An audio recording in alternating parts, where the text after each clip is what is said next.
show you some squirrel damage and what I'm doing to correct it. Here's my correction. It's a cage over a pod vent. There is one of the pod vents without a cage. So let's check that cage or that pod vent out. Now this pod vent, like the other three, is made of plastic. And as we all know, squirrels love plastic. There's some chew marks here, some chew marks along here. It's broken right there. There's another one. Now if we look at this one, the shingles are exceptionally dirty right around here. There's scratch marks all over it. And you should see a hole right there in the corner where the squirrels chewed into the pod vent. Let's go look at number 4. Same deal. We have a lot of wear and tear right around the edge of the pod vent. A lot of erosion of the shingles. And if we look right there, we got a little hole. It's broken. And there is a massive hole going in. So let me give you the backstory. This house has had squirrel problems for years, and the homeowner has done things to try to mitigate it. They've trapped the squirrels themselves, and successfully. And they've also made some other modifications to the house trying to keep the squirrels out. But the problem is the squirrels keep coming back, and they did not know why or how they were getting into the building.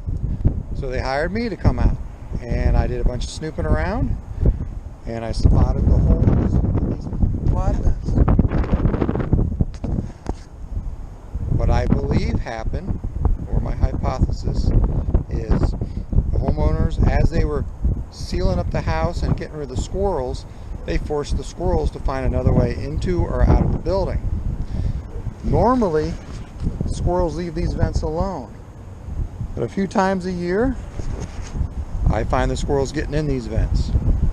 And in this case, they forced the squirrels to go to the vents and chew their way into the house. So what we're going to do is put an exclusion trap on the vent, catch all the squirrels going in and out of the vents, and just like that one down there that I put a cage on, we're going to cage all 4 of them. That should take care of the squirrel issue once and for all. And from the ground, because the vents are black and the cages are black, they should be pretty invisible.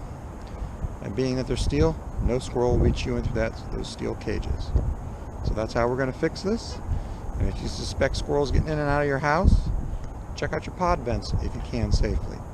One of the easiest ways to inspect them is you go up in the attic and you try to figure out, where in the attic the vents are, and you look up at the ceiling in the attic, and you can usually see the holes cut in the roof decking, and you'll see the pod vent there. And a lot of times you can see the damage from inside the attic. If you can't look inside the attic, go outside, stand in the backyard and stare at them with binoculars. Sometimes you'll see some damage from the ground. That's how I spotted this. I'm way up here, so standing back there on the ground with some binoculars, I spotted the damage. So hopefully in a few days, this will be all done.